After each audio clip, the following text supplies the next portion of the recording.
Telepacífico presenta Economía HD, la visión del Pacífico, más allá de los titulares. Buenos días, bienvenidos a Telepacífico. En nuestro canal regional estamos en Economía HD. Ustedes inician nuestra mañana a esta hora con imágenes del oeste de Cali.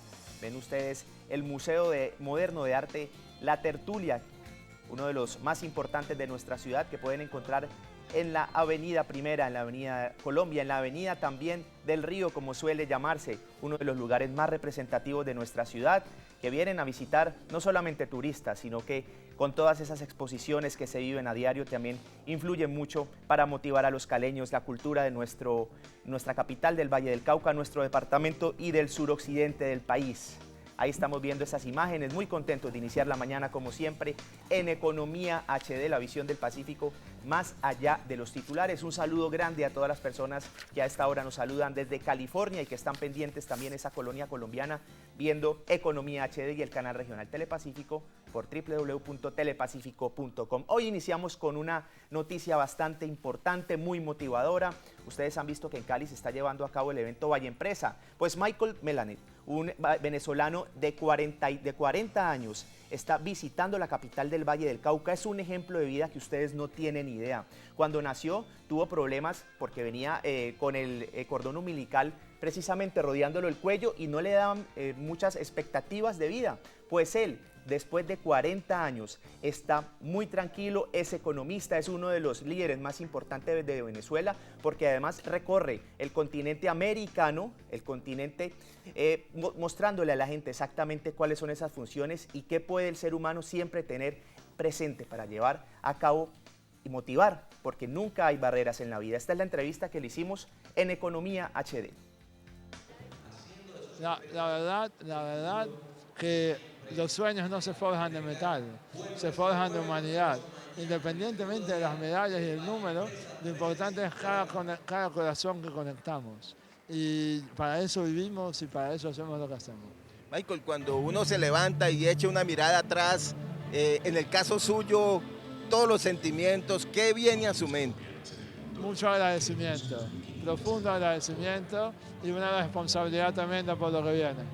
Cuando la gente termina llorando después de su conferencia. Yo lloro con ellos. Al final la vida es para llorar juntos, para abrazarnos juntos, para alegrarnos juntos. Al final la vida es para vivirlo juntos. Para eso vinimos. Michael, los latinos tan especiales que somos, veo que estuvieron todas las banderas con usted en esas maratones tan difíciles. Totalmente. Yo soy esencia latina. A mí lo que me mueve es la humanidad que me sembraron desde pequeño, que tiene que ver con ese sabor que llevamos los latinos y que seguramente tenemos mucho que aportarle al mundo, y en eso estamos levantando esas banderas, la bandera de cada uno de los países y la bandera de todos como región. Eran 7 días, 7 semanas y ahora son 40 años. Y Dios quiera tengamos algunos años más para compartir con la gente. Muchas gracias, Michael Melanet, con Economía HD de Telepacífico. Qué bueno escuchar estas historias de vida. Qué gusto continuar con ustedes en la franja de las mañanas de nuestro canal regional Telepacífico. Les estamos presentando un resumen de algunas opiniones en el marco de Valle Empresa, este importante evento de carácter, como bien lo dice su nombre, de carácter empresarial, pero que tiene un importante impacto social para toda la región Pacífico de Colombia. Ahora veamos también la opinión del gerente del canal regional Telepacífico, Mauricio Prieto, frente a la conferencia que dio este importante economista que sigue dando mucho de qué hablar aquí en Valle Empresa, este coach. Veamos entonces la opinión del doctor Mauricio Prieto, pero no tanto como gerente de Telepacífico, sino como ser humano y asistente de esta conferencia. Andrés Mauricio Prieto Calambás, pues él es el gerente de Telepacífico, pero hoy yo no quiero entrevistar al gerente, quiero entrevistar al ciudadano, a la persona. Doctor, mucha gente terminó llorando después de oír a Melanet en esa conferencia. ¿A usted qué tanto lo tocó? Sí, es una experiencia de vida, es una experiencia de superación y llega al alma, llega al corazón y nos da un ejemplo para luchar siempre por los sueños que tenemos, por ver más allá de las limitaciones, de caminar esa milla más, como lo hacen los grandes deportistas. Como él decía, a veces vemos que las situaciones nos toman por sorpresa, pero si tenemos la actitud positiva, las ganas, el esfuerzo, lo podemos lograr en todos los aspectos de la vida. Una gran enseñanza que nos deja este conferencista para aplicarla en todo lo que hacemos en nuestra vida cotidiana.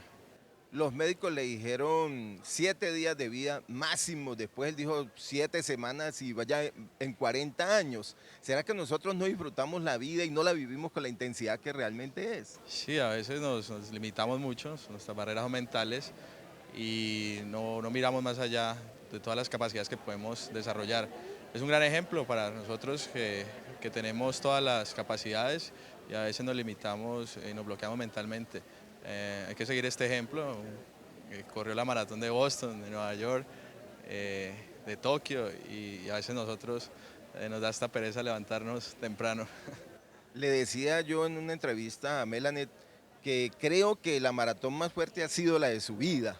¿No cree usted que en un país tan convulsionado como el nuestro también es casi lo mismo?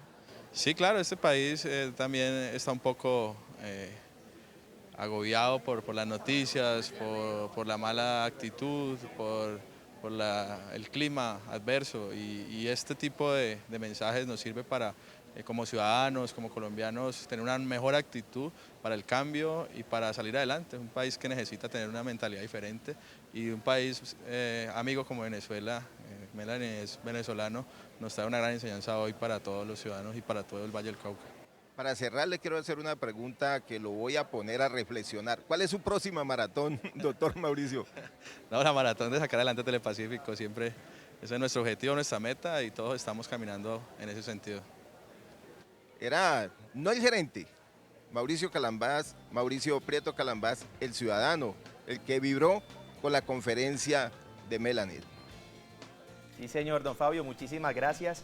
Sin duda, una conferencia que quedó en el corazón, porque en las redes sociales muchas personas salieron bastante emocionadas. Y una maratón, podríamos decir, así como la que vive este economista, un ejemplo de vida y un sueño que también tenemos los colombianos, él tuvo el suyo y lo cumplió, es el proceso de paz. Pablo, mire, ya vamos a cumplir 3 años de un proceso que fue anunciado por el presidente de la República, que inició el 4 de septiembre de 2012, que ha tenido a países como Cuba, como Holanda, también muy pendientes de lo que está pasando, el acompañamiento de Venezuela, Suecia, exactamente, Chile, en fin, todo el mundo gira en torno alrededor de este proceso de paz en Colombia, que dura 3 años, pero que definitivamente, y como lo podemos ver, pues no evoluciona como esperáramos.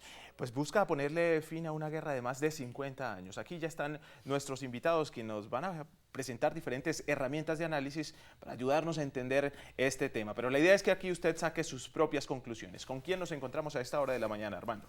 Sí, señor, a mi lado se encuentra el profesor Óscar Perdomo Gamboa. Él es docente de la Universidad del Valle y de la Universidad Autónoma de Occidente. También tiene un magíster en literatura y está haciendo actualmente un doctorado en humanidades. Muchas gracias por estar con nosotros. ¿Qué tal el ejemplo de hoy? Un ejemplo de vida. Nosotros, la mayoría de nosotros, se nos olvida que estar vivos es un privilegio. Y en este país donde nos matamos gratis, pues este tipo de ejemplos deberíamos reconocerlos más seguido.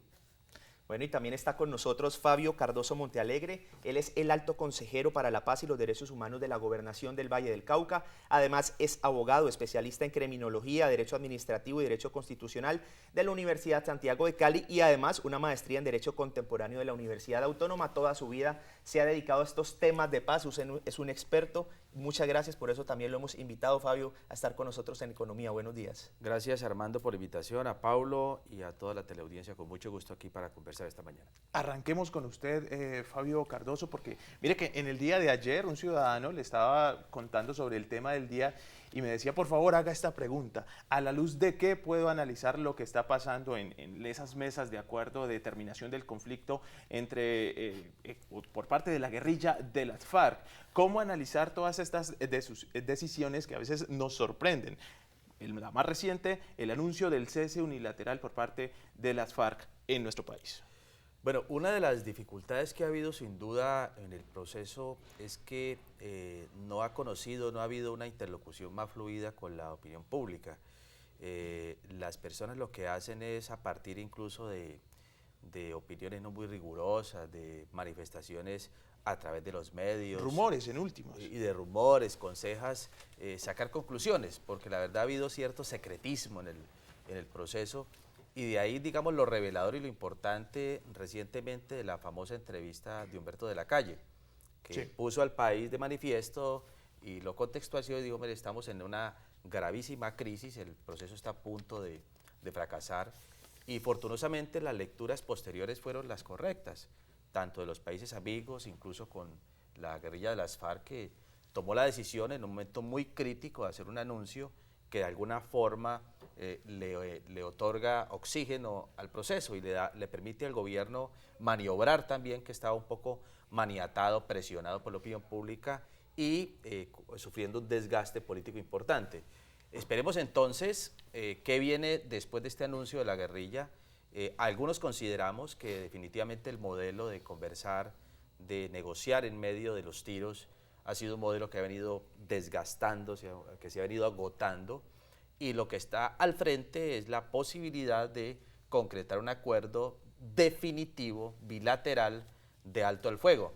Eso significa emprender, digamos, ajustar los cronogramas. Las FARC dijo algo, para terminar, que me parece revelador e importante. Las FARC dijo, y porque se ha hablado siempre que no existen plazos, que no vamos a durar tanto tiempo conversando y negociando, pero las FARC dijo en la última declaración de Márquez, después de las declaraciones de Humberto de la Calle, nosotros queremos hacer la paz en este gobierno. Él está fijando fecha, digamos, al proceso. Este gobierno es un gobierno que termina en 2 años, así que yo pienso que con esta decisión y la discusión que ha habido frente al alto al fuego bilateral, la perspectiva de terminar exitosamente este proceso realmente tiene asidero. Líderes de nuestro país también le están colocando fecha al proceso. Sin duda, las declaraciones de Humberto de la Calle llamaron mucho la atención cuando dijo, estamos en una etapa definitiva, o se hace el proceso o no se hace.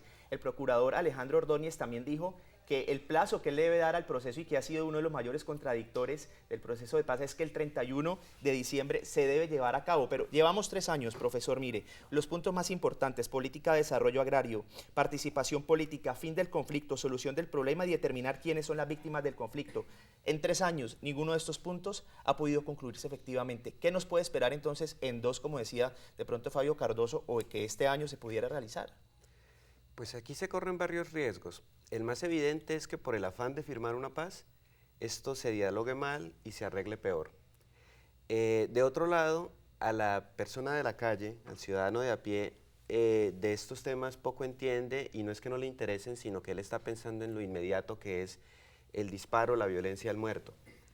En ese sentido, es menos la paciencia del ciudadano, y él lo que quiere en su ingenuo deseo de tener tranquilidad es que firmen y que ya no haya disparos en la calle, que no haya bombas, que no haya atentados, pero las políticas macroeconómicas, sociales, no le va a poner mucha atención a eso. Corremos esos riesgos, pero se corre uno peor, que es que si no se firma, posiblemente llegue un gobierno de ultraderecha después, que eso ha sido muy tradicional en este país, que después de que se trata de hacer un proyecto de paz y fracasa, y no solo en este país, en todas partes, viene un gobierno de ultraderecha, ahí sí va a ser un recrudecimiento eterno de la guerra. Claro, sin embargo, Fabio, cuando buscamos diferentes referentes internacionales, o por lo menos la experiencia internacional nos dice que un promedio del 82% de los conflictos o guerras civiles, de los conflictos armados en muchos países, se han solucionado con un acuerdo, es decir, con unos diálogos. Solamente un 18% pues, ha continuado con la guerra. Pero mientras eso sucede, ¿qué poder decirle a la ciudadanía que en últimas es la que está viviendo los efectos de la misma?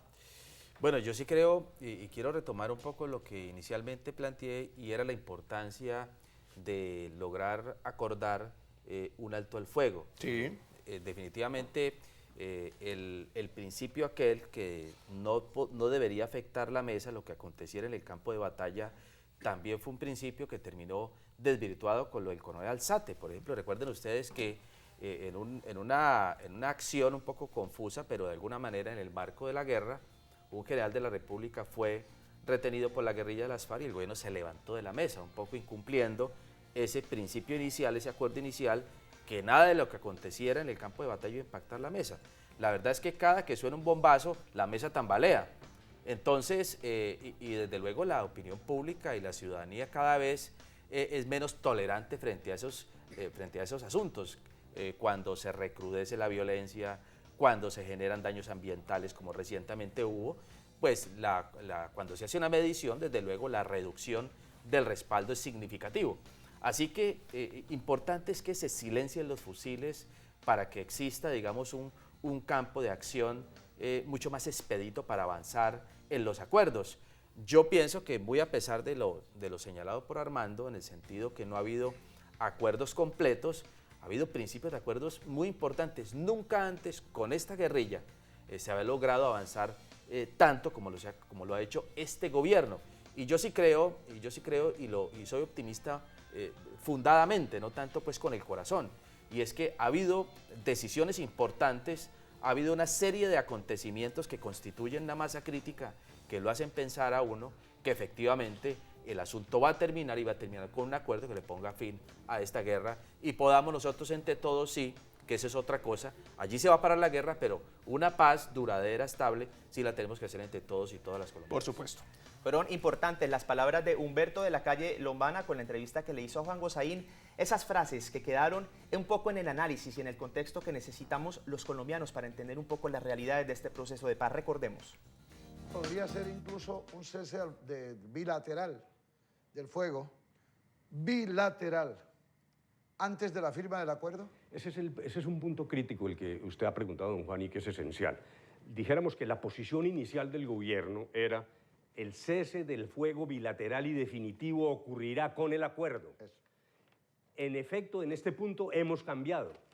Estamos dispuestos a un cese del fuego serio, bilateral, definitivo, aún antes de la firma del acuerdo, siempre y cuando tengamos las garantías, la asunción de las responsabilidades en materia de justicia y elementos de verificación nacional e internacional que no conviertan esto en una especie de payasada. Las experiencias del pasado son realmente muy malas. Un cese del fuego de esas características, bilateral, definitivo, es posible antes del acuerdo, sobre la base de las características, repito, y las condiciones de seriedad que son las que estamos exigiendo.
7:24 de la mañana, esto es Economía HD a través de nuestro canal regional Telepacífico. Antes de continuar con el tema, hacemos un recorrido, cómo avanza el estado del tiempo en las principales capitales de nuestro Pacífico colombiano, Sol y Paraguas.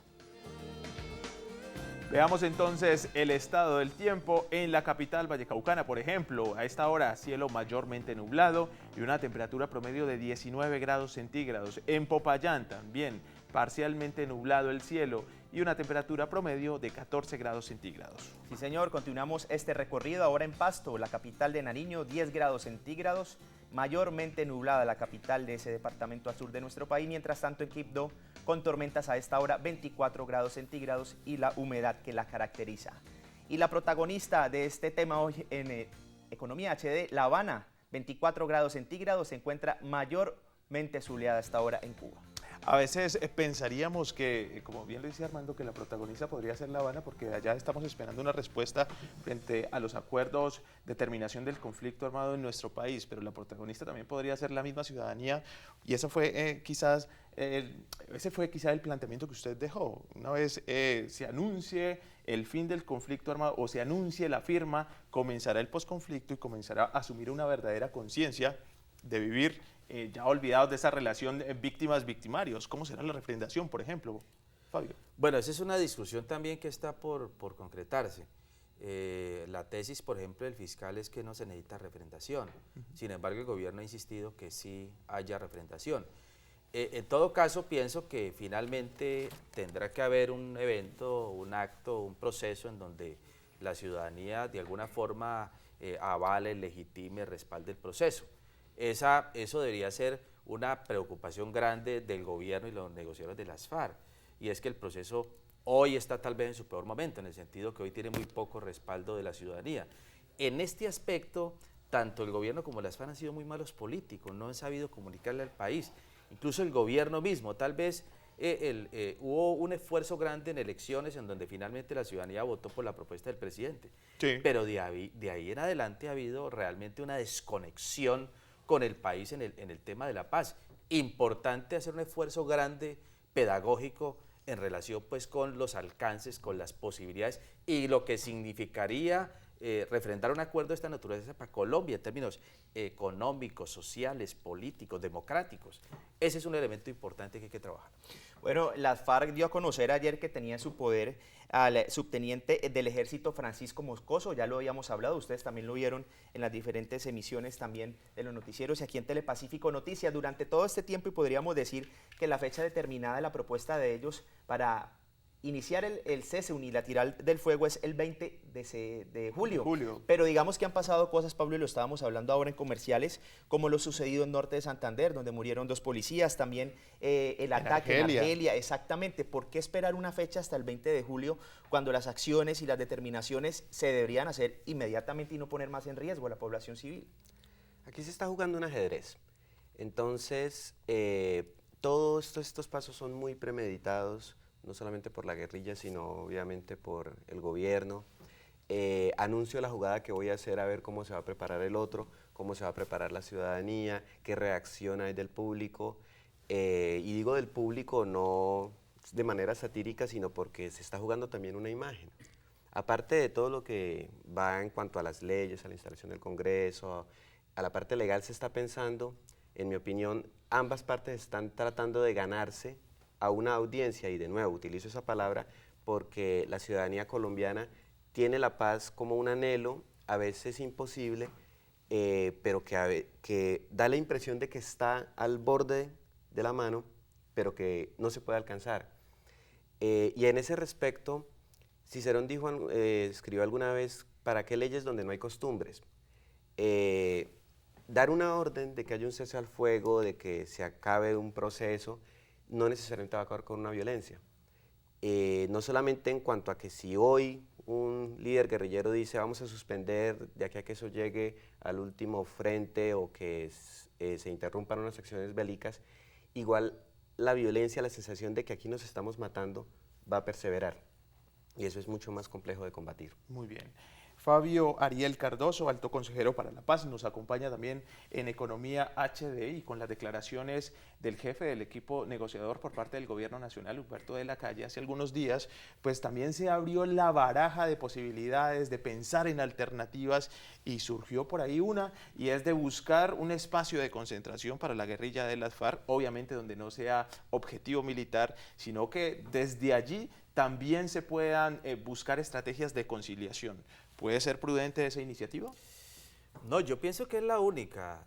Si nosotros hablamos de un alto el fuego bilateral, tienen que haber zonas de concentración de las fuerzas guerrilleras para que haya una posible verificación. No es posible hacer verificación ni un alto al fuego, una guerrilla diseminada en toda la geografía nacional, sujeta, digamos, a tentaciones, a provocaciones, a encuentros con la tropa, que la tropa no va a dejar de...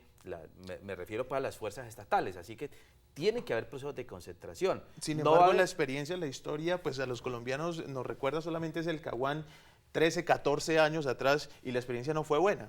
Sí, la diferencia es la siguiente, Humberto de la Calle decía, tiene que haber unas condiciones muy precisas, muy rigurosas para que no se convierta eso, digamos, en una burla. Sí. Si hay procesos de concentración, entonces lo que tiene que ocurrir es que haya también un ajuste en los cronogramas, que se defina claramente. Bueno, afortunadamente esta no es la agenda de los pozos, que eran 100 temas, sino una agenda muy precisa, ¿cierto? Una agenda que se viene agotando, y yo creería que es la única posibilidad, y ojalá la comunidad internacional sirva también para acompañar ese proceso de verificación.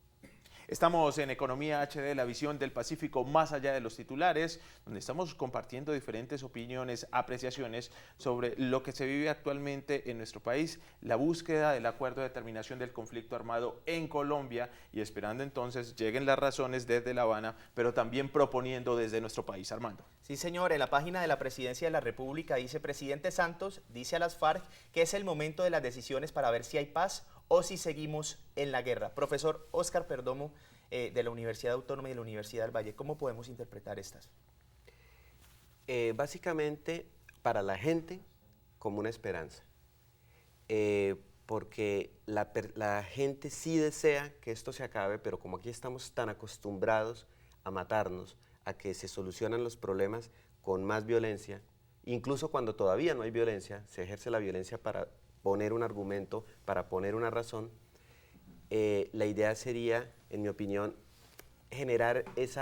predisponer al colombiano a que sí se puede tener una paz, sí se puede vivir sin necesidad de estar combatiendo a otra persona, lo que es muy complicado porque el odio que se ha generado durante décadas, y es odio, entre dos bandos militares, por no decir tres, porque esto es más complejo, es un odio visceral, del cual aún hoy se alimentan no solamente Santos, para bien o para mal, sino otros políticos que pues no mencionaremos.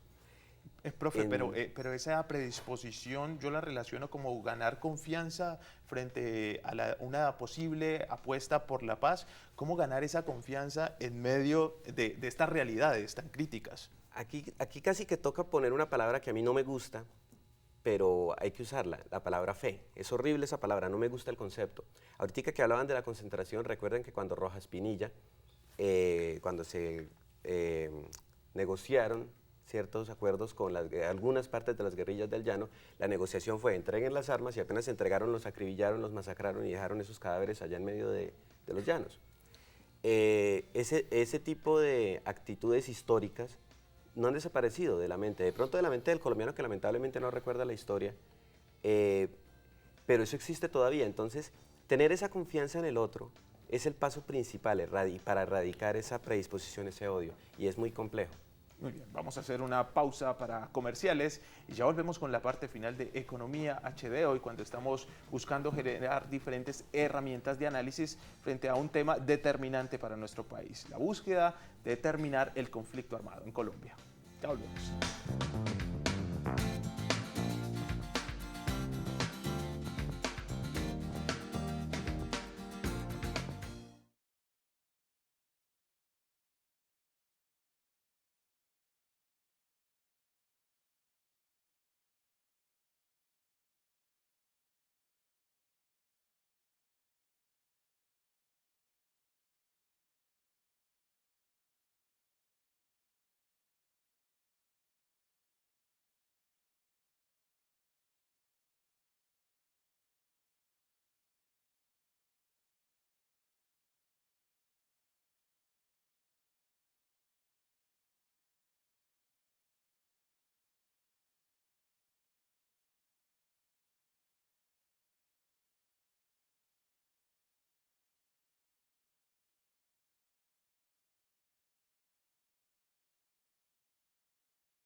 Estamos de vuelta en Economía HD y es el momento para enlazarnos con nuestros compañeros de Amaneciendo. Allí ya se encuentra Anita Giraldo, Flavio Ramírez y ellos nos presentan un anticipo del tema del día. Hoy viernes en Amaneciendo, hola. Hoy el tema del día de hoy es digno de que todos ustedes pongan mucha atención porque hay una cantidad de historias que se tejen en cuanto a este tema y hoy vamos a darnos cuenta qué oferta tiene para conocer los afrodisíacos. La comida afrodisíaca. Vamos a tener a una cocinera que aparte es espectacular, es una mujer divina que yo sé que nos va a alegrar este viernes y ella nos va a tener ciertas preparaciones afrodisíacas. ¿Qué tanto afrodisíaco tienen? Porque yo sé que muchos tienen, por supuesto, esas recetas allí presentes. ¿Qué les parece si yo les digo a ustedes para picha? ¿Qué se imaginan, chicos? Yo lo relaciono con Maura Caldas. Esta mujer, claro, esta mujer que tanto nos representa frente a nuestra comida del Pacífico. Sí. Una torta de chontaduro, un buen borojó y muchos platos más vamos a conocer el día de hoy, así que todos ustedes pendientes porque también les vamos a mostrar oferta deportiva y vamos a hablar algo acerca del físico-culturismo. Qué bueno, pues ya nos vemos con esos temas tan interesantes, temas de viernes y hasta las 9:30 de la mañana, compañeros, ¿verdad? Sí, señor, 9:30 de la mañana, un viernes donde la vamos a pasar muy bien, así que todos están invitadísimos, ustedes también, pendientes de Amaneciendo. Feliz día desde ya. Chao. Ya nos vemos. Bueno, y nosotros entramos en la parte final de nuestro programa aquí en Economía HD. Pablo, 30 segundos para cada uno de nuestros invitados. Generalmente dejamos una conclusión abierta, un mensaje final, pero en este caso, Fabio Ariel Cardoso, a usted yo lo quiero relacionar o mencionar quizás como un hijo de la negociación también, 25, 26 años atrás, por allá finales de los años 80, principios de los 90. ¿Qué podríamos aprender a partir de esa experiencia con el M19? Obviamente un contexto completamente diferente, pero ¿qué se podría tomar como referente? Bueno, yo diría que lo principal en este caso es armarse de la voluntad y la decisión de lograr hacer un acuerdo que le permita a esos agentes hoy de la insurgencia hacer política con garantías. Creo que la sociedad colombiana tiene que y el Estado ofrecer garantías para que ellos puedan seguir ondeando sus banderas con plenas garantías en el marco de esta democracia y desde luego ampliar esta precaria democracia colombiana, porque lo que sí es cierto es que este proceso de negociación no solamente es para que las FARC se desmovilice, deponga sus armas, sino aquí tiene que cambiar cosas. Este proceso tiene que servir no solamente para los guerrilleros de las FARC, sino para el conjunto de los colombianos, y me refiero es que tiene que haber una apertura democrática que permita la inserción de nuevas fuerzas en el juego democrático del país. Pregunta de sí o no rápidamente, porque se acaba el tiempo. ¿En ese momento había una exdirigencia también, digamos, completamente oponente o opuesta a ese proceso o no? Había un liderazgo muy fuerte, como era el caso de Pizarro, pero yo también creo que la guerrilla de las FARC hoy tiene un liderazgo importante y la decisión que tomen las FARC, la mayoría, el grueso de las tropas de las FARC va a respaldar esa decisión. ¿Una ideología más romántica que violenta? Pensar en... Son ideologías distintas. Bien. Ahora, no solamente es la voluntad también, tiene que superarse especialmente los elementos de la agenda para que se pueda concretar el acuerdo, pero yo creo que va a haber acuerdo en Colombia. Bueno, profesor Óscar Perdomo, sus 30 segundos para concluir. También, ¿qué le espera a los colombianos con este proceso de paz? Ojalá llegue algo que al colombiano se le olvidó, que es que el guerrillero, el paramilitar, el soldado no es un enemigo, no es un monstruo. Desde luego ha habido actos de barbarie, de violencia inimaginables, pero ese es otro ser humano, ese es un colombiano al que un grupo armado cogió, sacó de su hogar y lo envenenó y lo entrenó para matar. Entonces todos nosotros suponemos que el que está del otro lado es el enemigo al que hay que aniquilar, y esa mentalidad hay que acabarla. Después de que se salga de eso y que se recuerde que el otro es el ciudadano, el hermano, el que puede ser el amigo, podrá haber no solamente acuerdos, sino paz real en Colombia. Muchas gracias por haber estado con nosotros, que tengan un excelente fin de semana. 220 billones de pesos le ha costado al gobierno, a nuestro país, este proceso de paz, Pablo. Pues con esta información nosotros finalizamos una emisión más de Economía HD. Recuerde que la idea es que usted aquí saque sus propias conclusiones, por eso más adelante vamos a volver a tratar este tema para tomarle el pulso a lo que está pasando en Colombia y por supuesto respetando todas las líneas de pensamiento. Que tengan todos ustedes un feliz día y un excelente fin de semana.